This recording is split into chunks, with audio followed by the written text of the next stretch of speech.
Ilang beses ginawa, hindi lang tatlo, apat.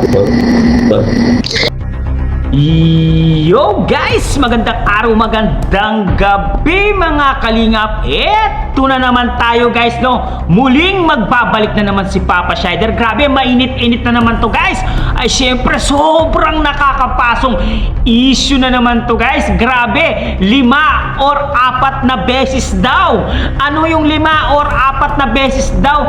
Minanyak ni Edo itong si Beyonce. Gaano katotoo yun guys? Gaano katotoo na 5 or 4 na beses daw na manyak itong si Beyonce? Grabe, totoo kaya to guys? Grabe, ito pala ang pasabog ni Mang Kanor guys, no? About sa issue ni Kalingap Edo. Aba, talagang ano to, kagimbal-gimbal talaga to guys. Tara guys, panoorin natin guys ito guys. Siyempre, kung bago ka pa lamang sa ating YouTube channel, huwag kalimutan mag-like, mag-share, mag-subscribe, pahit ang notification bell button para updated kayo sa mga ilalabas natin reaction video mga kalingap. At siyempre guys, no, huwag kalimutan suportahan sina Kuya Balsan Sumatubang, Ate Edna Vlogs, Kalingap Rab, Kalingap Team, siyempre Kalingap Reactor, Papa Shider TV guys, no. Credit to the owner of this video guys. Ang video ito ay napanood ko kay Bobby Vlogs. Paki-like and subscribe na rin po ang kanyang YouTube channel guys. Guys, panoorin na natin guys. Gaano katotoo guys na 5 beses or 4 na beses daw minanyak ni Edo si Beyonce. Panoorin na natin guys. Let's go! Sabi nga ni King ay hupa na raw at pawala na ito. Ikaw, alam mo masyado ka, King. Sabi niya humuhupa na. Pambaka. Ito na. Ay, sorry. Ilang beses bang sinigaw? Na di umano ay minan. Daw. Ilang beses rin sinigaw na minahal. So dito tayo kasi na di umano ay minan. Daw. Ito, takip ni Diabal. Paano mo mapapatunayan? Teka muna. Ilang beses ba nangyari? Hindi lang isa, hindi lang dalawa, hindi lang tatlo. Ito, pakinggan muna natin. Ayan. Ilang beses ginawa, hindi lang tatlo, apat. Ayan, ha? Sa unang pagtataka, pamang, bakit hindi ka umay ng mga tanungan? Yun lang. Ni Kuya Bal, ito yung parliamentary procedure. Tatanungin ka. Wait muna, ha? Wait muna, dito muna tayo babase. Kay Lo. Bakit si abogado? Ano? Teka, mabilis, ha? Tuloy. Ito, Ano ito? totoo ba na minanyak ka ni Beyonce? Ang sagwa! Ang sagwa talaga buong mundo! Nahayag! Doon patubag mo kay Sarapitol po. Ano bang ginawa ng Sarapitol po na aksyonan? Wala. Ang saklap, di ba? Ang saklap. Totoo ba?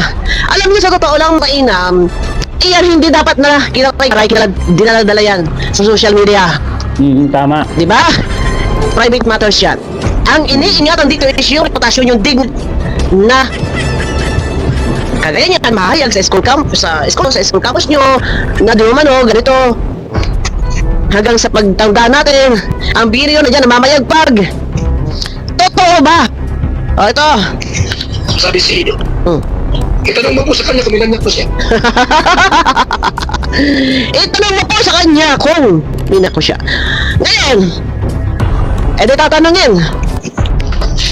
Sabi yung attorney, Okay? minanyak ka ba si Ido?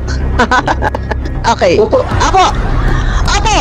So ilang beses nangyari ito? Hindi lang po isa, hindi lang po dalawa, hindi lang po tatlo, hindi lang po apat.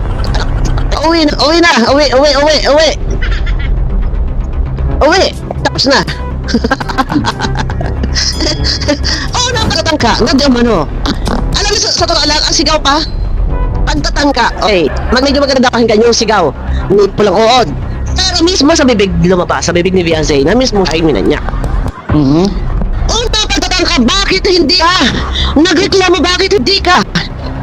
Bakit nagkakaganit ang ilaw natin? Tama. Ano? Ang mga tanungan doon, igigisahin ka dyan eh. Paulit-ulitin ka dyan eh. Hanggang matkasaba nga eh. Bakit inabot na ang pangalawa? At nakalakalan pa. Bakit? Ay, patay tayo dyan. Uwi. Ayun ang problema pa doon. At naman may pang-apat pa. Patay, uwi. Ang namin nanalo na. Kung umpisa pa lang, ay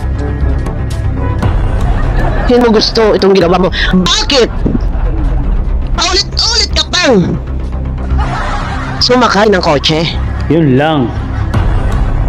Ilang beses na di ako dinadala sa liblib na lugar.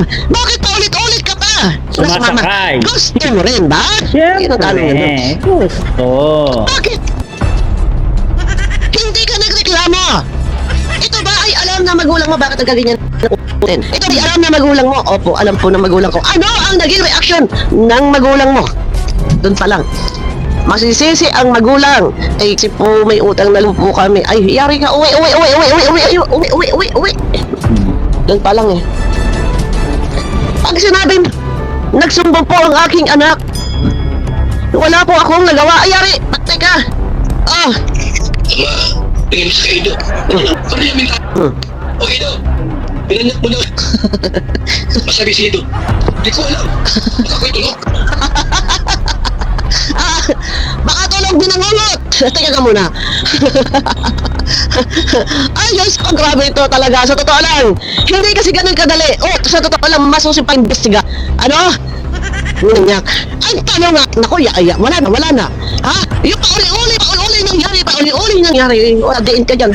Ginusto mo na sumama. Alam mo na, may ginagawa sa iyong hindi ka aya-aya. Bakit paulit-ulit?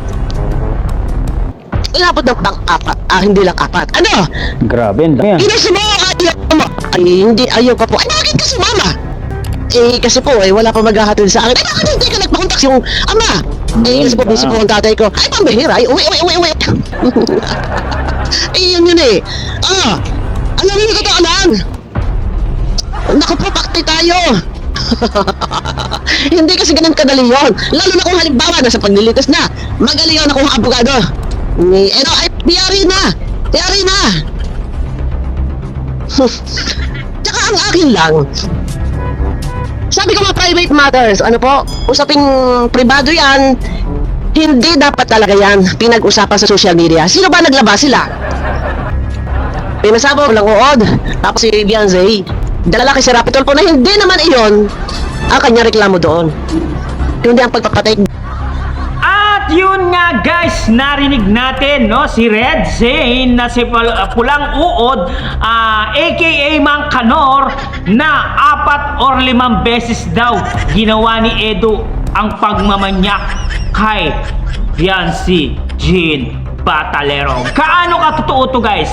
Naniniwala ba kayong nagagawa ni Kalingap Edo yon na 5 or 4 na beses na ginawa kay Beyonce? Aba, mukhang hindi ka panipaniwala yun guys. 4 dapat guys. Kung minanyak talaga ni Kalingap Edo itong si Beyonce, dapat 1 beses pa lang nangyari yon, nagsumbong na itong si Beyonce sa kanyang pamilya, di ba? Or kay Kalingap Rab, no? 2 beses hindi nagsumbong, 3 beses hindi nagsumbong, 4 na beses hindi nagsumbong, 5 beses hindi nagsumbong. Aba, ginusto niya guys, di ba? Sa 5 beses kang minamanyak ng lalaki, nasasarapan siguro. Aray ko. 5 beses tapos hindi ka nagsumbong? Aba, ibang klaseng ano yan, pangmamanya ka. Baka na-feel mo rin yung ginawa niyong dalawa, di ba? Kung totoo talaga to, kung totoo lang, 5 beses hindi nagsumbong. Grabe, dapat kung talagang minanyak ka ni Edo, dapat sa 1 beses pa lang magsusumbong ka na, di ba? Unang panghipo pa lang or inipo ka man sa maselan na parte ng inyong katawan, 'di ba? Magsusumbong ka na.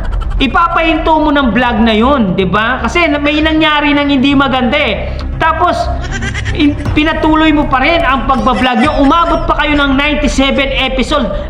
5 beses mahigit ka pa lang minanyak ni Edo, o 'di ba? Kaya kung makakarating kayo sa husgado, aba, tatanungin ng husgado yan ba? 5 beses ka na pala or 6 na beses ka na palang minamanyak to. Bakit hindi ka nagsusumbong sa mama mo o sa tatay mo o kay Kalingap Rab? Diba? Malaking katanungan yan kay Beyonce Jean Batalero. 5 beses 4 na beses, dapat sa isang beses, 2 beses pa lang nagsumbong ka na eh. Kasi naulit na eh, di ba? Umabot na 5 beses at mahigit pa daw. Aba, ibang klase itong si Bianbi ha. Kapag pala minamanyak, talaga nag-i-stay sa lalaki. It means gusto mo rin itong si Edu.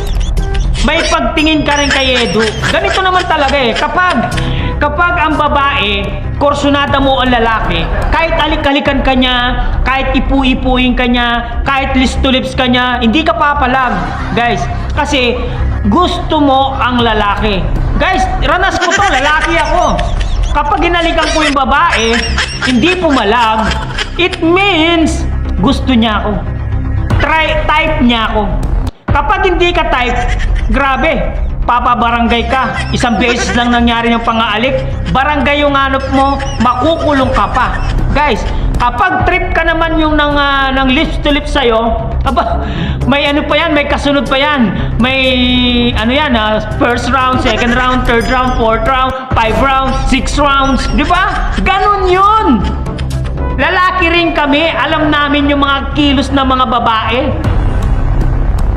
Kapag gusto ka ng babae, hindi papalagyan kahit ipu-ipuin mo kahit sa niya. Kasi gusto ka nga.